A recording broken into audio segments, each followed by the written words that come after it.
Well, good morning, everyone. We are back once again for another episode of NFL Fantasy Matchup. We're talking about Week 4 waiver wires. As usual, Jed, Jimmy, here we are. There's a lot of players that are injured this week, so I think the waiver wires are going to be full of people that we need to look at. Yeah. Hey, look, Week 4, Jed. I mean, how did you do? I mean, are you doing well in your league right now? With as we enter Week 5 here. I actually, this is the first week I went 4-0, so that was and poor Jimmy. Shouldn't have beat Jimmy. Made a mistake though. I think he had Pierce on the bench. And that was I had Pierce on. I didn't play Pierce or Miles Sanders, and both of them should have gone off. I should have played them. Yeah, so but I did pretty well. I went 4-0. Austin Eckler was a big help for me. Pierce was a big help for me. It was just a good week overall. It's interesting though, like in your teams, you should be week 4, like the kind of the weird things we saw in week 1 and week 2 should have been, clearing out. By week 4, you should start to see some pretty significant patterns, and then you can start making some bigger decisions. And I'll just say one for me, Darren Waller has not been playing up to what we were expecting. So I was just looking at, what do I do? Do I trade him? Do I bench him? He's one of the guys, but those are the kinds of things where if you've seen for 4 weeks, you haven't seen the production that you've been expecting. Now you really got to start to think about making some moves. Yeah. I mean, you're right. Cause I remember all preseason, you were talking about Kyle Pitts, right? And Kyle Pitts he's done one good game, but he's been pretty much absent this entire year in terms of scoring or even putting up some good fantasy numbers. Yeah, the thing about him is I had him last year and it was similar. Like last year, his first half was really weak. The second half, that was when he really blew up. But yeah, it's hard to say this year if that's Marcus Mariota's fault. Is it because they haven't figured out the scheme? I mean, he is still getting double teamed every week. But it's a hard one. Pitts is a really hard one. Yeah. Jed, here I was playing you in our keeper league. I lost to you by 5 points because dummy me forgot to put in Jamal Williams. I ended up playing Cam Akers, and I'm sitting there. I completely forgot to change the lineup on this. And I said, okay, Cam Akers, hopefully he'll get 1 touchdown out of this. He ended up getting 1 point. Now, Bobby Wagner actually made it close where he was able to get me at least 10 points here or 9 points here, but man, your Robbie Gold against my Cam Akers and also Bobby Wagner did not work out well. Yeah, that was sometimes it's funny because I think is that the league that I went and picked up Jared Goff? Was that you or was that Jimmy? This is the league. No, you do not have Jared Goff in this. Okay, so I think that was Jimmy. So that Jimmy's league, I was upset that I didn't get Kirk Cousins. Someone dropped Kirk Cousins, and I didn't get him, and I got Jared Goff instead. And look, he scored like 40. Exactly. He scored like 40-something points. That's why fantasy is so much luck, because if I had got Kirk Cousins, I would have lost, but I got Jared Goff, and he went nuts. So, sometimes you just got to get lucky. That's the way it is. Yeah. Hey, even against the team that we're playing, Shaq Leonard out for the game. Kyle Pitts was terrible. Other than that, but Dalvin Cook, not very good, but you had Tyreek Hill, you have Mike Williams, Kyler Murray, and Derrick Henry did really well. Yeah, exactly. That's why, but fantasy is all about just consistency. You just keep rolling with, the same guys you're expecting and hoping, and, you don't want to be benching them when all of a sudden the week that they go off. So it's a tough call. Yeah. Jim, let me talk with you about the Washington Commanders. Ron Rivera, I understand frustration, but we'll have to be realistic with what we have. They don't have very much. Antonio Gibson, not very good. McKissick is probably one of their better players. Terry McLaurin, not very good. Carson Wentz keeps sitting there making turnovers all the time. What do you think about the Washington Commanders? Yeah, I've got McLaurin in 2 of my teams, and I'm trying to decide whether or not I should bench him because this week he just scored in double digits. He didn't do anything. And usually the points that he scored has been in garbage time. Gibson, started off strong, not doing too well. Logan Thomas is not doing well. Even Dotson, their rookie wide receiver. But a lot of it is because of their because of the quarterback. Now, Brian Robinson, he was the one player who got shot and placed on injured reserve. He's on the waiver wire right now, injured, and some people have said some good things about him. So I've been at least monitoring him. Yeah, I have him on one team just sitting on my IR. There's a league I'm in that has 2 IR spots, so I put him in one. I mean, you never know with that. But thing there is, I think it's really matchup dependent. Like Carson Wentz, he can score. It's just it's got to be against a defense that can't rush the quarterback. If the those turnovers are killing him. Exactly. Yeah, exactly. He does not make. I mean, that 1 year when didn't he win MVP? He was great, but after that, he just doesn't make smart decisions, Carson Wentz. Well, his first 2 games this year were good. It's just the last couple, basically the line hasn't held up. And once they get to him, then he makes bad decisions. So you just got to, it's totally matchup dependent. You got to really look at what defense he's playing against. Yeah, if you look at Terry McLaurin, 2 catches, 15 yards. Antonio Gibson, 13 carries, 49 yards.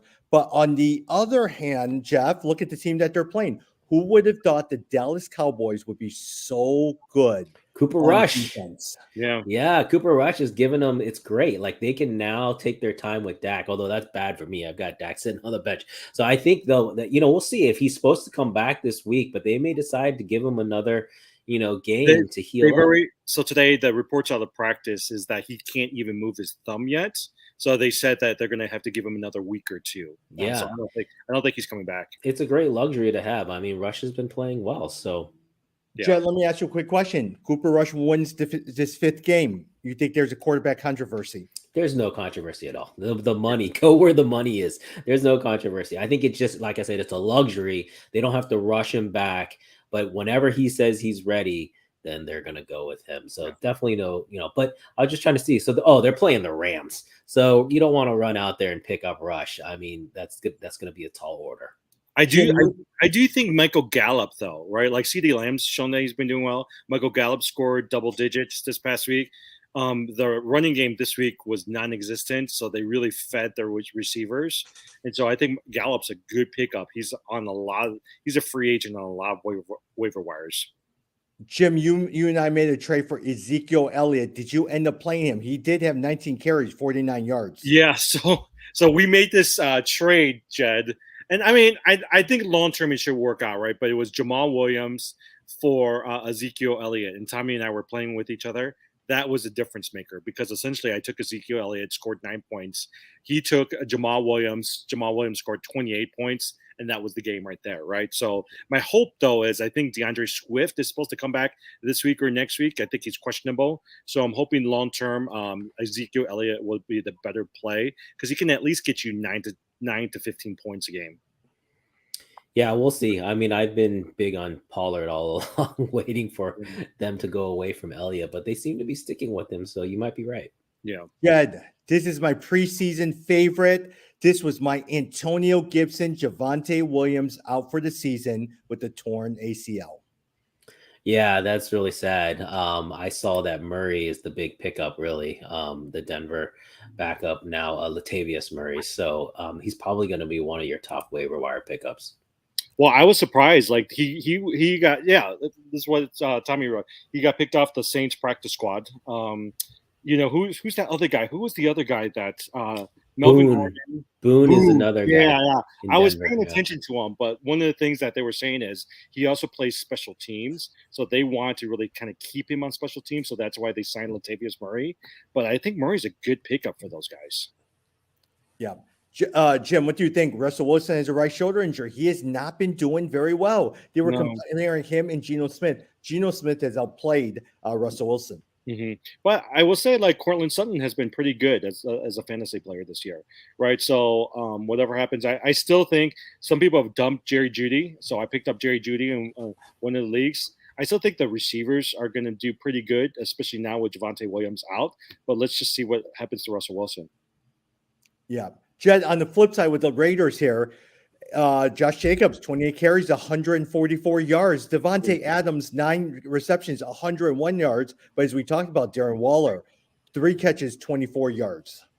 Yeah, disappointing still. And Devonte Adams, even I would say that basically I was a lifesaver of a game, but he still is not living up to his top 5, top 3 billing. Most people spent probably either a first round or second round pick to get him. So you still have not gotten the return on that. I don't know what is wrong with the Raiders. Derek Carr has not looked the same. This is a team we had high expectations for with Adams coming in, and it just has not panned out. And honestly, I don't know why, guys. So, I mean, you got to still play him. Adams, you are not going to be dropping him. If you're trading him, you're not going to get the value back. So you got to still play him and start him. But it's been really disappointing.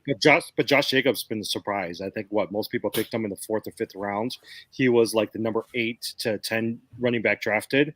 People have been getting good value. You know, there are people like Javonte Williams, other players that went higher. And Josh Jacobs has been great.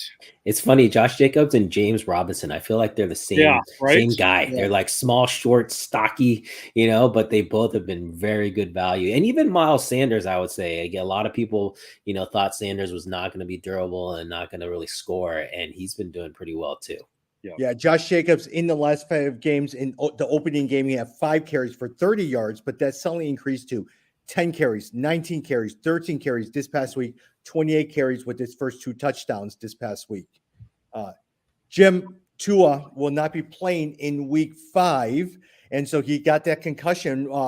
What do you think is going to happen with his other 2 receivers in light of the very fact that he will not be playing in week 5?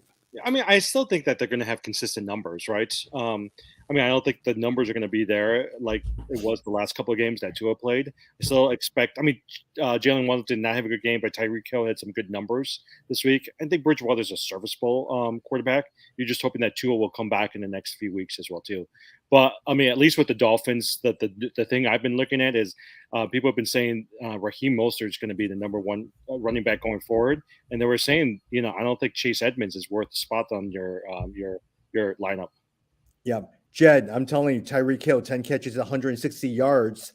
How do you think he's going to do in light of the fact that Teddy Bridgewater is now going to be at least a starting quarterback in week 5? Yeah, I'm okay with that. I mean, Hill, I have really been – this is my first year. You guys know I paid almost $100 to get Hill in our keeper league, and it was between him and Pittman and then Cortland Sutton too.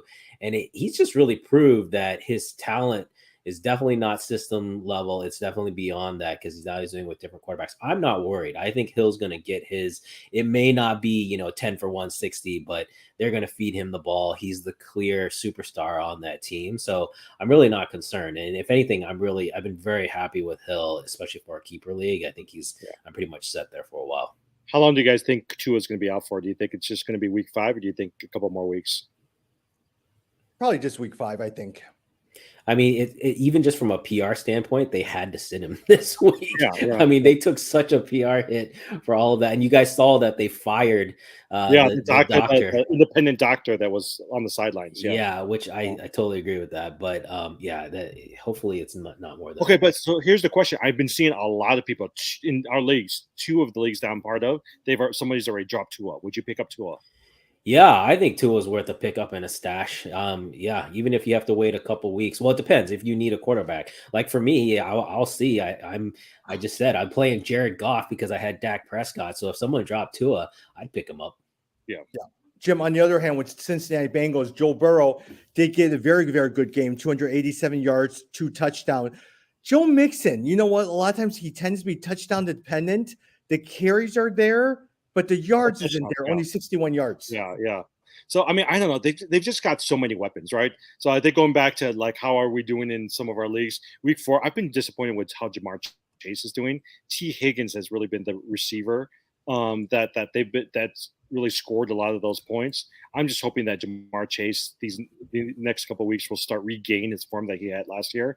But yeah, Joe Mixon. I mean, here's the thing: you always know what you're going to get from Joe Mixon. You're going to get some double digits, most likely in the teens. I'm happy with that. I wish there was more, but thus far I'm okay with it.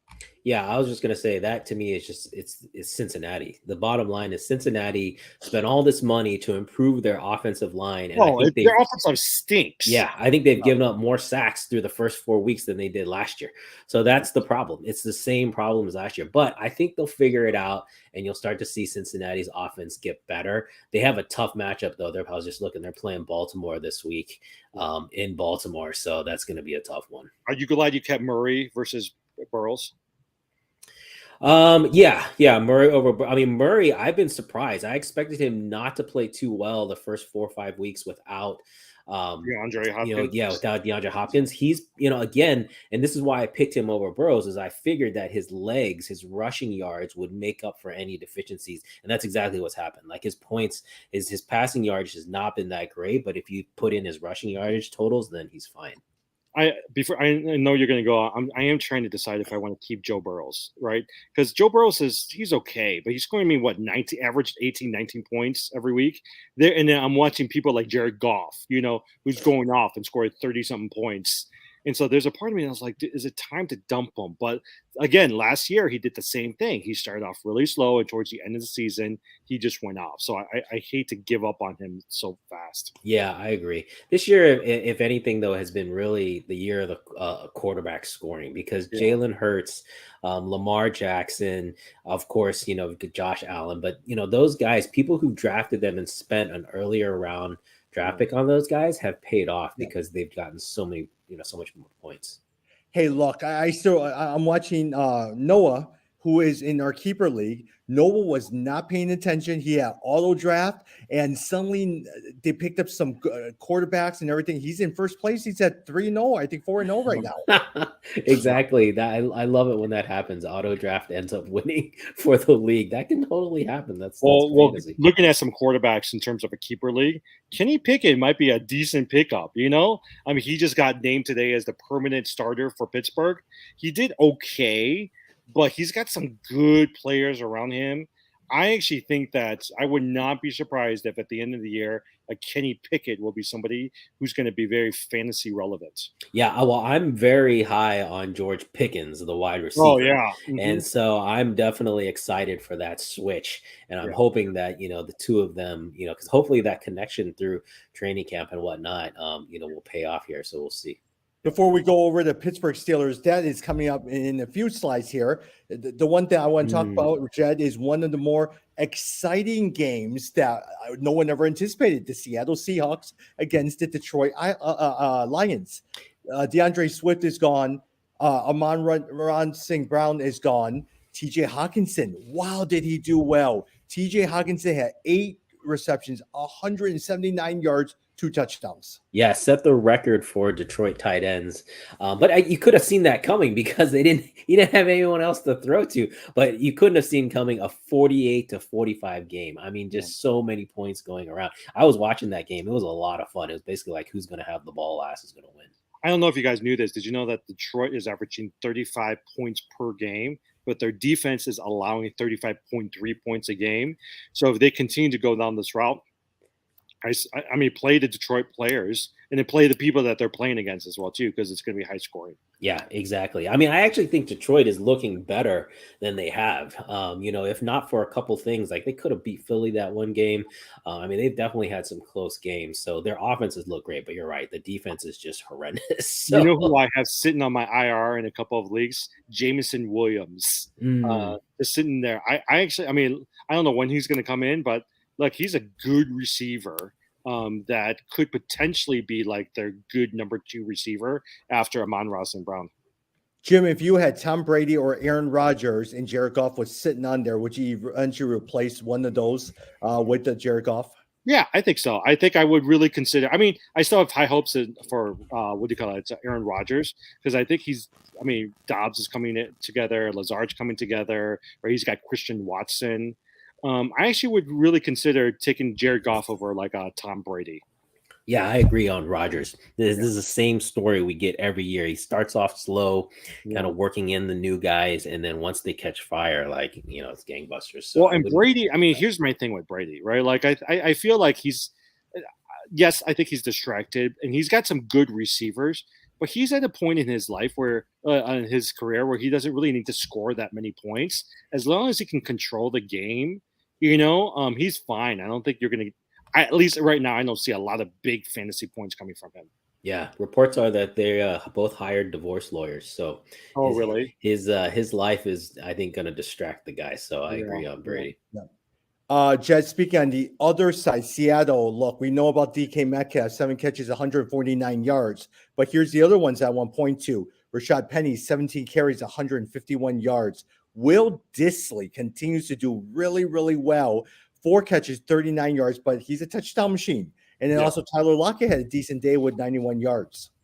Yeah, well, I'm a Penny fan. So, and if you watch the game, he looked good. He had that one touchdown run straight up the gut that looked really nice. And so, I mean, I've liked Penny for a long time. But, there's definitely some points to be had there. We talked about the deficiencies at tight end. And so if you're looking for a tight end, then Dissly is definitely someone to look at. There's actually some pretty good tight ends out there, right? Dissly's good. Everett for Chargers. Higbee is the second leading receiver after Cooper Kupp for the Chargers. I mean, all of these guys are better than Waller and Kyle Pitts. The problem is, do you want to dump those two, right? Who you drafted pretty high for some of these guys? Yeah. Jim, Cooper Rush, we talked about him as well too. Next one, Aaron Rodgers. This way of winning is not sustainable. They're doing well, but at the same time, man, it's not great. Besides Dobbs and the 2 running back, do you like maybe Lazard? Do you like anyone else? Yeah. Well, Dobbs, I don't know. Have you guys seen the last couple of weeks? He's been the leader in terms of receptions for receivers. And so I actually think that Dobbs will be good for him, but he does need some help. I think if he can find one more receiver, because right now Christian Watson hasn't really been relevant. Yep. Jed, who would have thought? I mean, 27-24 in overtime, they lose Brian Hoyer. And so suddenly now they're starting this rookie quarterback. They did pretty well. Zeppo. Oh yeah, I was watching that game. I was rooting for him, and he looked great. This rookie quarterback came in, and man, he looked poised. He did not look like he was out of his element. He was making solid throws. Really, they had a great chance there at the end, and I thought they were going to pull it off, but just couldn't. It's a good sign for New England. 2 rookies, really, the rookie quarterback, and then they had there was a rookie wide receiver too that they were connecting with. Who I forgot who the leading wide receiver was for New England, but overall, I mean, a good win for New England. Yeah. And if you guys remember, we talked about that. It was like a 9-point spread or something, and it was like, look, this is New England. It's not going to go that high. And sure enough, they kept it. They almost won it. Yeah. Just so you know, in terms of leading wide receiver was Nelson Aguilar. Devonte Parker did come up with, he had 2 catches, 24 yards, but he did catch 1 touchdown. On the separate end, Jim, I mean, you have Harris as well as Ramondre Stevenson, 86 yards and 66 yards.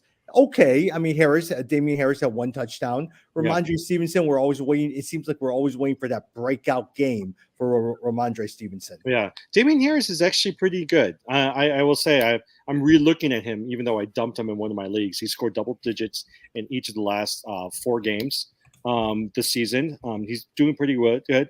And I mean, right now, Ramondre Stevenson, even though he leads in terms of receptions compared to Damian Harris, Damian Harris still has more rushing attempts and yards than Ramondre Stevenson has. Yeah.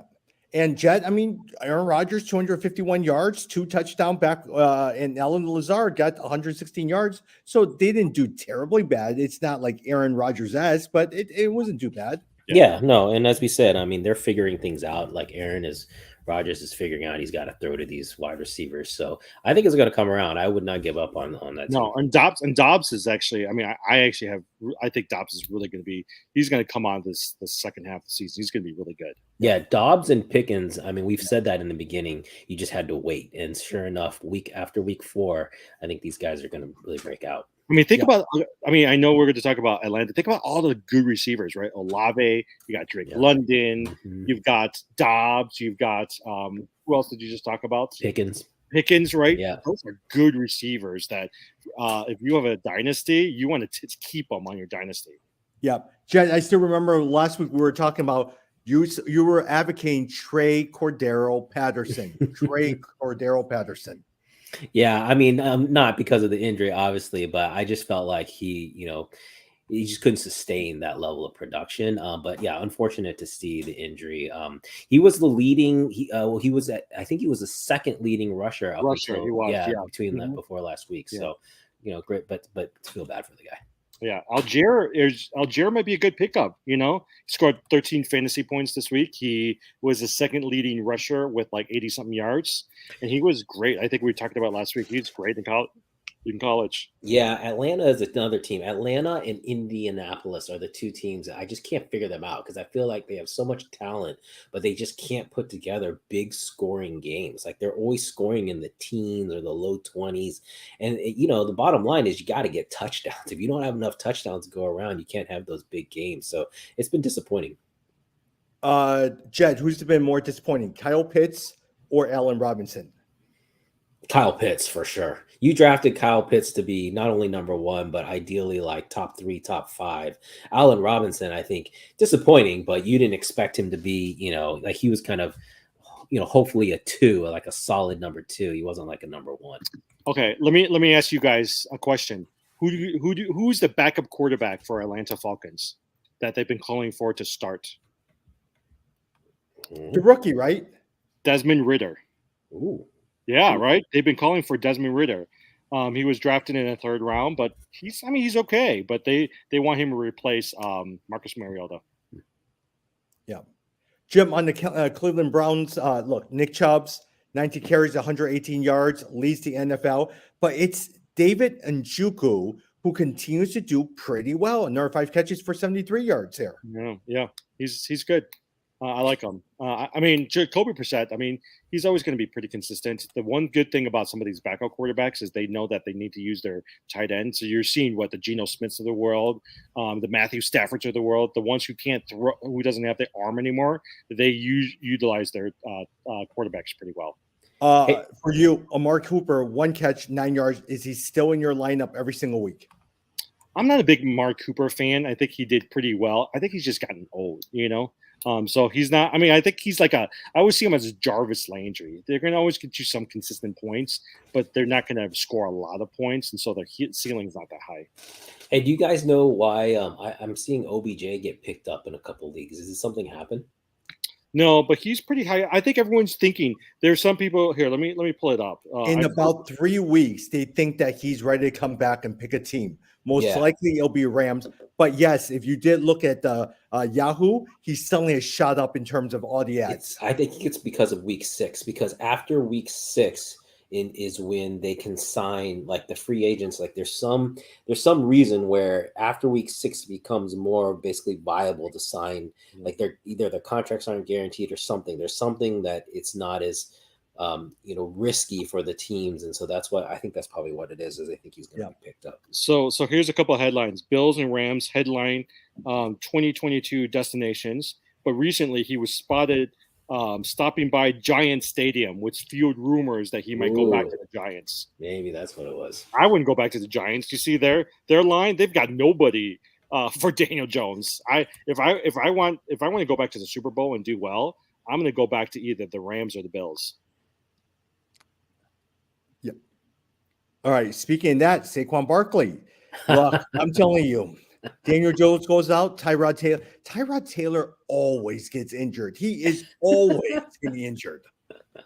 Yeah, but Saquon Barkley, what a great, again, we've been talking about it. If he can stay healthy, this is the guy you really lucked out if you got him, because he's playing. If you watch that game, he looked great. Yeah.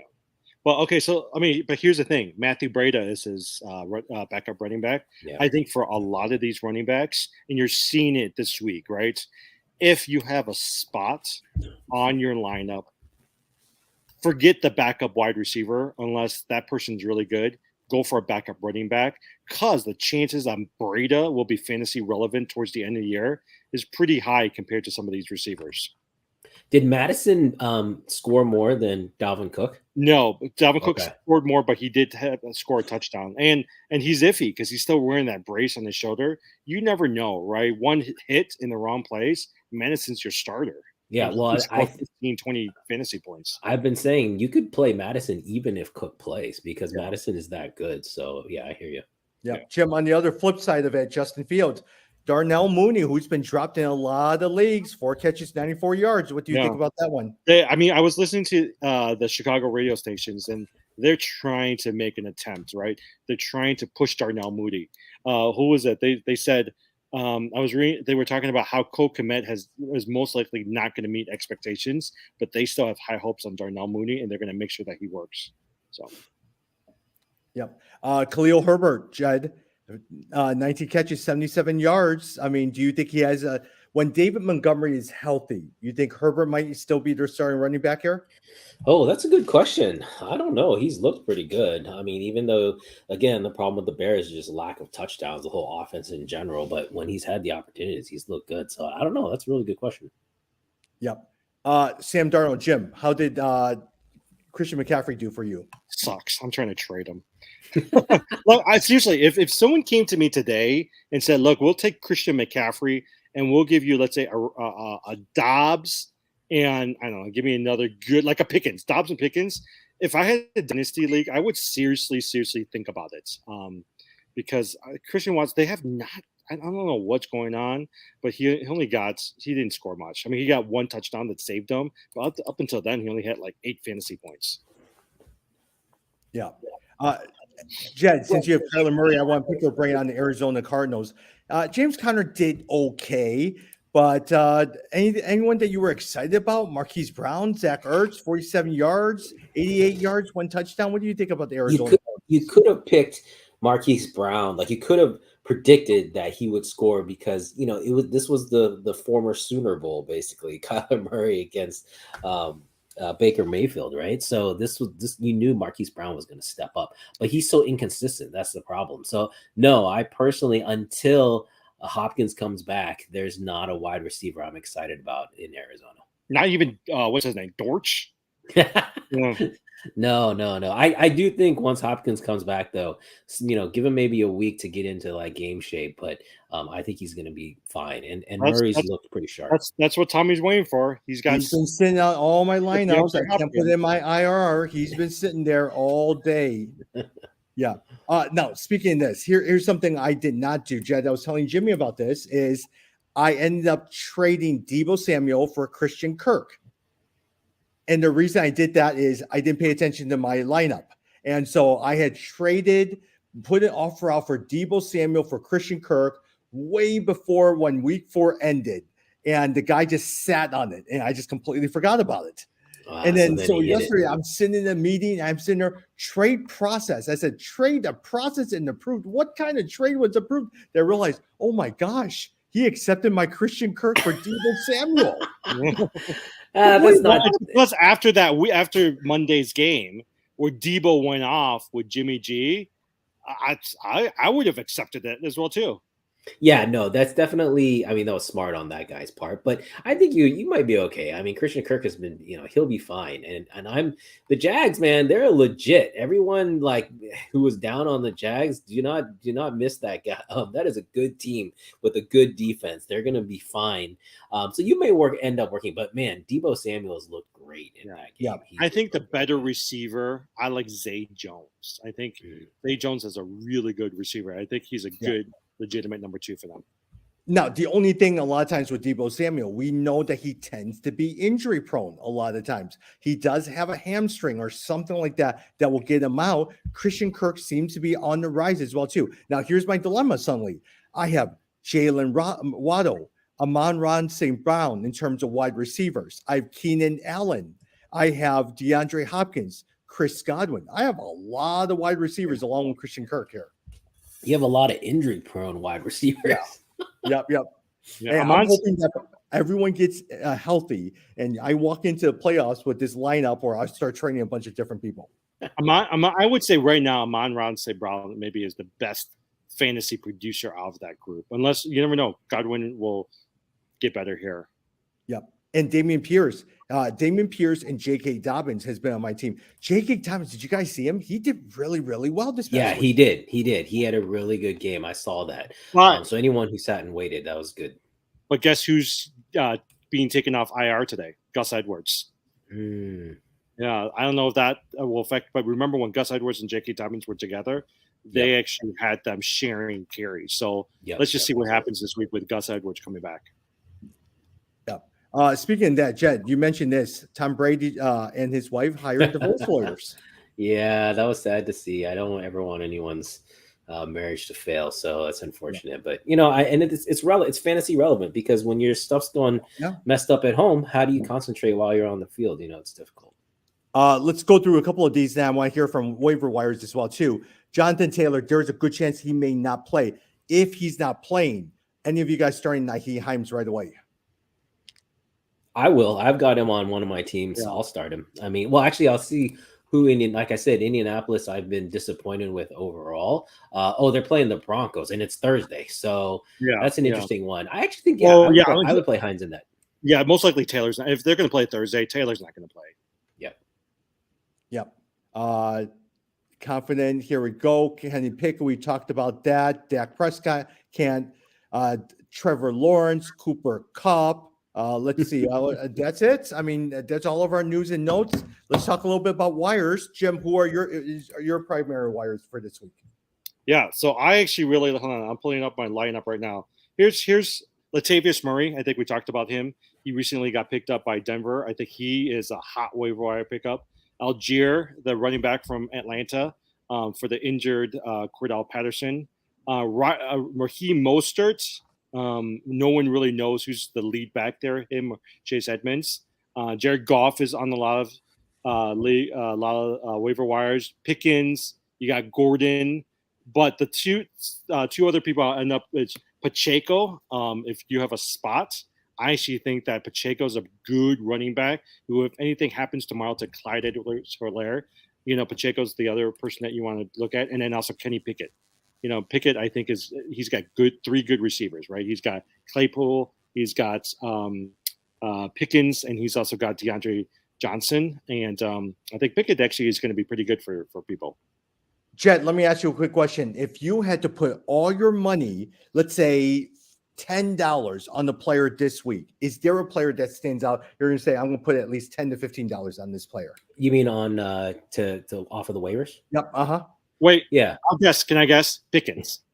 I do like Pickens. I mean, basically, it's if you think that they're going to be a starter, to me, it's worth it. Like, to me, if your budget is $100, I'm thinking of that as roughly, 2 to 3 starters. So you're going to spend at least 1/3 of your budget, maybe half of your budget. So, and then you have to look long-term. That's why I would say, someone like a Pickens is worth it because you're looking at least like half the season, you're going to get starting potential out of them.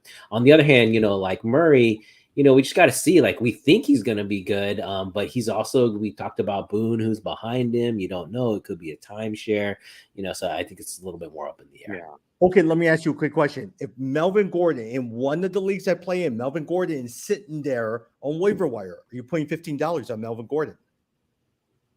I'm not. No. I mean, Melvin Gordon has been fumbling a lot.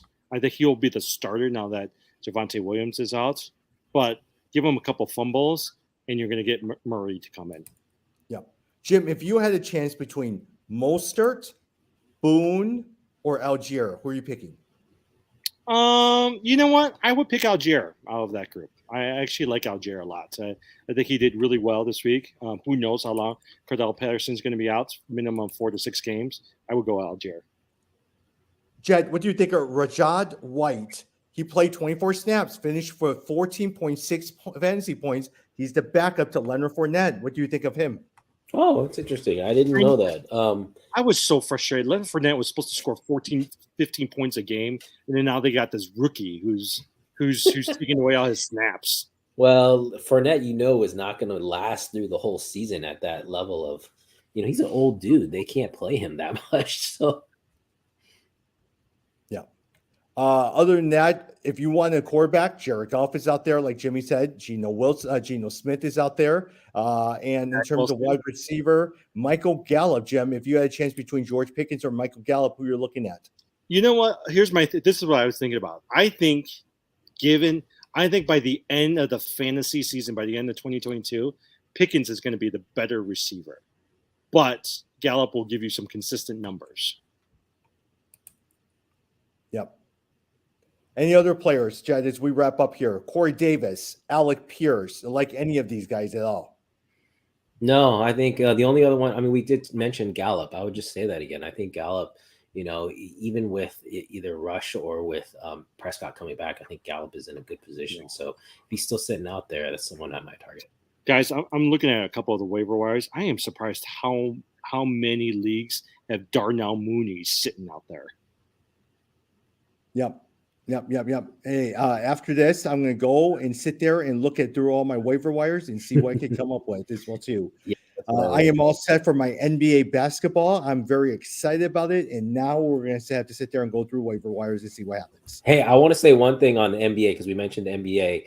So now that we've heard more about the Boston Celtics coach, I definitely just want to be like, we didn't know all the information. It sounds horrible now. So to me, did they come out with more of it? I haven't kept up with it. Yeah. Like now it's more about definitely the positional power. Like it's sounding like it maybe was even someone who's kind of almost like an intern level. And so it sounds really, really bad. And it's supposedly not more than one. So it's supposedly like more than one person. And actually, I think they were saying like the big issue was that the last one was basically like a couple who both worked for the Celtics. Like one might have even been like a minority owner, the husband or something. But anyway, it sounds much worse than when we first heard it. It didn't, because they made it sound like it was all consensual, and now it's sounding like no, there was definitely a power dynamic involved. And so to me, it's like okay, because someone's even saying that he may never coach again in the NBA. So he's such a good coach. I mean, to me, what the telltale sign was that no players came out supporting him after all of this came out. Like none of the Celtics starters came out and said, hey, like we need to protect our coach or we believe in our coach. There was not a peep. And so that tells you that they knew there was something going on in the background and this guy's, going to be done. Yeah. With that said, and we'll probably see you on Friday as we wrap up and looking forward to Thursday's night's game and let's see what happens. Yep. Good luck. All right. Talk soon, everyone.